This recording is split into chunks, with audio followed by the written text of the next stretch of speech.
Gold trusted gold buyers మీరు తాకట్టు పెట్టిన బంగారాన్ని విడిపించి ఈ రోజు ఉన్న మార్కెట్ ధరకు కొనబడను.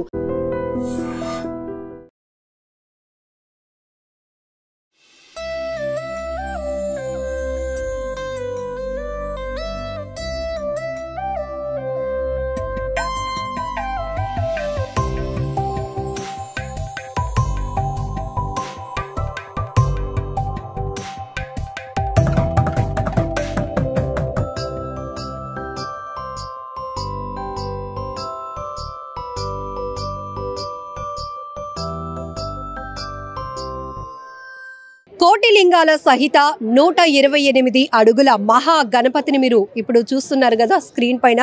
సో ఎంత అత్యద్భుతంగా స్వామివారు కన్నుల పండుగ చేస్తున్నారు భక్తులందరికీ. గాజువాక డిపో దగ్గర ఉన్నటువంటి గ్రౌండ్స్లో లంబోదర చారిటబుల్ ట్రస్ట్ ఇది 2వ సంవత్సరం వీళ్ళు ఇంత భారీ ఎత్తున వినాయక చవితి ఉత్సవాలను చేయటం.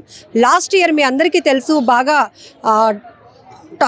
ఎలా అంటే ఉత్సవాలు చాలా టాప్లో జరగడమే కాదు టాక్ ఆఫ్ ది సిటీ కూడా అయింది. ఎందుకంటే తెలుగు రాష్ట్రాల్లోని బెల్లం వినాయకుడిని ప్రతిష్ఠించి చాలా అత్యద్భుతంగా మొట్టమొదటి ప్రయత్నంలోనే సూపర్ సక్సెస్ అయినటువంటి చారిటబుల్ ట్రస్ట్ లంబోదర వారు ఇప్పుడు సరికొత్త థీమ్తో కోటి లింగాలతో స్వామివారిని ఇక్కడ ప్రతిష్ఠించడం అనేది చాలా అత్యద్భుతమైనటువంటి ఆలోచన. సో గోవర్ధన్ గారు ఎలా అనిపిస్తోంది అంటే ఒక ఆకారం మళ్ళీ అవుట్పుట్ వచ్చే వరకు కూడా చాలా టెన్షన్ ఉంటుంది. సో ఎందుకంటే ప్రశంసించే వారితో పాటు విమర్శించే వాళ్ళు కూడా అదే స్థాయిలో ఉంటారు కాబట్టి ఎలా అనిపిస్తుంది అంటే గత సంవత్సరం బెల్లం వినాయకుడిని పెట్టి దేవుడు బెల్లం వినాయకుడు కోట్లాది మందిని ఆకట్టుకున్నారండి. ఈసారి కూడా అదే విధంగా అదే థీమ్తో అంటే కొత్త విధంగా మన రూపాన్ని అంటే ఒక గణనాథుడినే మనం ఏ రూపంలో అయినా తీర్చిదిద్దొచ్చండి. అంటే ముఖ్యంగా మన సనాతన ధర్మంలో మన ధర్మాన్ని కాపాడాలి మనమే కాపాడాలి అంటే మన దగ్గర నుంచి మొదలు పెడితే కొంత సంవత్సరాల క్రితం పండగ అంటే పండగ వాతావరణం అంటే ఒక విధంగా జరిగేది. ఇప్పుడు పండగ వాతావరణం అంటే ఒక ఈవెంట్లా జరుగుతుంది. రేపొద్దున ఇంకా అసలు ఆ పండగలు అంటూ ఉంటాయో ఉండవో అంతరించిపోతాయో కూడా తెలియదు. అలా ఉండకూడదు. మనం ఇప్పుడు చేసేది రాబోయే తరాలకి చూసి నేర్చుకోవాలి. మనం ఇదే సంవత్సరంతో చేయొచ్చు, దేవుడు ఇంకా అవకాశం ఇస్తే ఇంకా చేయొచ్చు, లేకపోతే అక్కడితో ఉంచేయచ్చు. అంటే మనకి ఈ అవకాశం మనం అంటే ఏదైనా చెప్తారు కదండి, మనం ఎవరికైనా చెప్పామంటే మీరు చేసి చూపించారా అని. అదేవిధంగా మనం 2 సంవత్సరాలు భారీ విధంగా మనం చేసి చూపించాం. అదే కన్నుల విందుగా మనం చేసి చూపించాం కాబట్టి మనం ఎవరికైనా చెప్పే విధంలోనే ఉన్నాం. అంటే దేవుణ్ణి మనం పూజించాలి, మన ధర్మాన్ని మనం కాపాడాలి అనే విధంగా ఉన్నాం.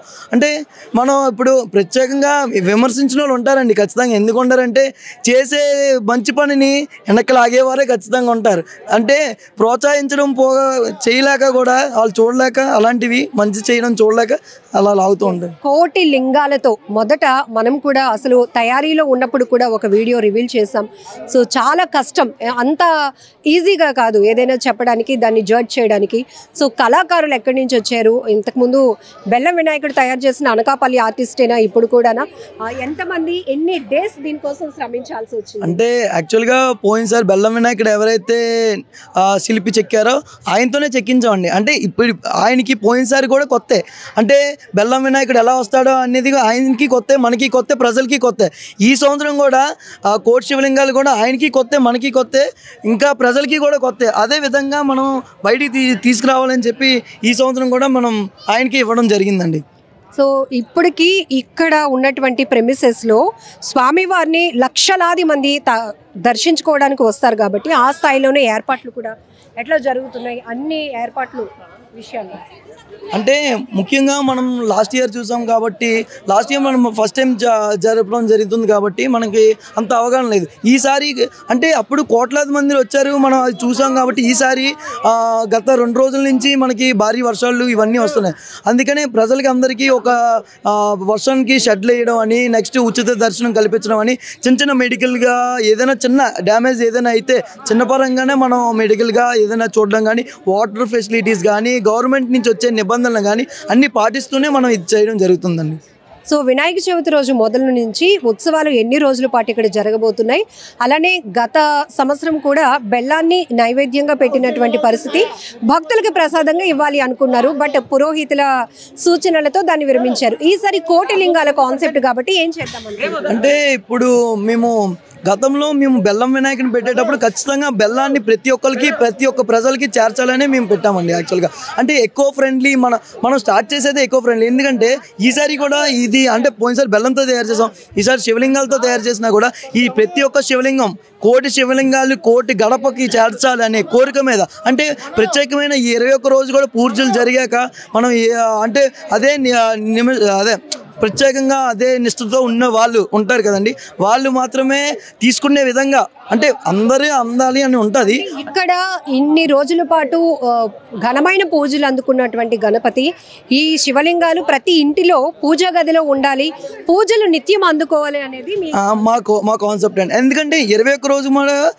ప్రత్యేకమైన పూజలు జరుగుతాయి. అంటే మనం వినాయకుడు అంటే చిన్నపిల్లలు పెట్టవచ్చు, ఎవరైనా పెట్టవచ్చు కాబట్టి ఓకే, అది శివుడు కదా కాబట్టి శివుడి రూపంలో ఉన్నది కాబట్టి చాలా జాగ్రత్తగా అంటే అదే భక్తి శ్రద్ధలతో ఉన్న వాళ్ళు మాత్రమే తీసుకువెళ్తారని మా కోరిక. ఎందుకంటే అది నిత్యం పూజ ఉండాలని శివుడికి కాబట్టి జాగ్రత్తగా పూజా మందిరంలో పెట్టుకొని పూజించుకుంటారని మాకు. సో తెలుగు రాష్ట్రాల్లోనే భారీ ఎత్తున మన గాజువాకలో వినాయక చవితి ఉత్సవాలు చేయటం, లాస్ట్ ఇయర్ అయితే కనుక బెల్లం వినాయకుడు ఎక్కడ పెట్టారు చూడాలి అనేటటువంటి ఉత్సాహం కూడా భక్తుల్లో కనిపించింది. ఈసారి కూడా కోటి శివలింగాలతో చాలా అత్యద్భుతంగా వచ్చింది. ఏమనిపిస్తుంది? మన ప్రాంతానికే గర్వకారణం. ఏదన్నా ఇంత గ్రాండ్గా చేయడం అంటే మాటలు కాదండి, చాలా కష్టపడ్డారండి. ముఖ్యంగా ఏంటంటే మన గోవర్ధన అనగా హర్ష అనగా వాళ్ళ నాన్నగారు అనగా చాలా కష్టపడ్డారు. దీని గురించి 2 నెలల నుంచి చాలా కష్టపడ్డారు. దానికి కష్టతగ్గ ఫలితం కూడా రావాలని కోరుకుంటున్నాం. ఇది చేయడం అంత ఆసమాసి కాదండి, ఎందుకంటే నేను కూడా ఉన్నాను, 2 months నుంచి చూస్తున్నాను. అంటే ఇది ఇంకా రాబోయే కాలంలో కూడా ఇంకా గ్రాండ్గా చేయాలని కోరుకుంటున్నామండి. సో ఇది కోటి లింగాల సహిత 128 అడుగుల మహా గణపతి విగ్రహం ఎంత అద్భుతంగా ఉందంటే ఆ ఆభరణాలు కావచ్చు, లేకపోతే ఆ నలుపు రంగులో ఉన్నటువంటి శివలింగాలు, ఈ విగ్రహాలన్నీ కూడా చాలా అత్యద్భుతంగా అవుట్పుట్ వచ్చింది. ఎంతో కన్నుల పండుగగా ఉందని చెప్పొచ్చు.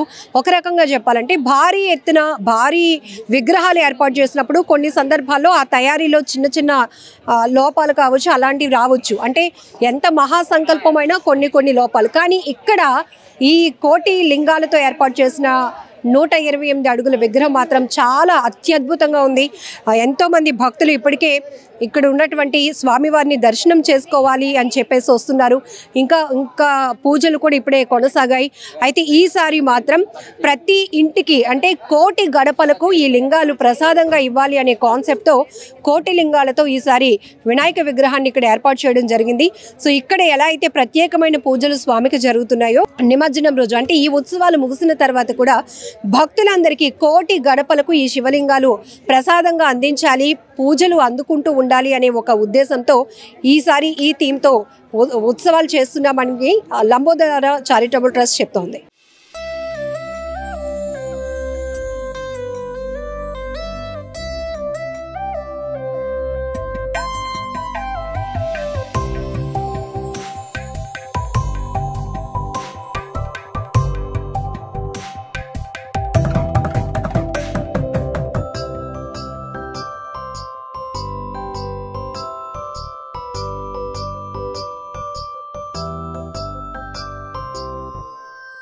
And for more videos, please subscribe to iDream. Please subscribe to iDream. Please subscribe iDream. And please subscribe to iDream.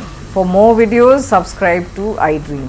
please like, share and subscribe to the channel. Congratulations, iDream. Subscribe to iDream. Subscribe to iDream. So subscribe to iDream Media. iDream ki iDream team andarki huge congratulations. Please subscribe iDream Media. Please subscribe to iDream. Subscribe iDream. Please subscribe to iDream. iDream అంటే నా కళల channel subscribe చేసుకున్న నోరు తిరుగుతలేదు, మీరైతే గంట గుర్తు కొట్టండి. For more such videos, please subscribe to iDream. Subscribe to iDream. Please subscribe to iDream. Please subscribe iDream Media. Please do subscribe to iDream. Please subscribe to iDream Media. For best entertainment and information, please subscribe iDream. And don't forget to subscribe to iDream.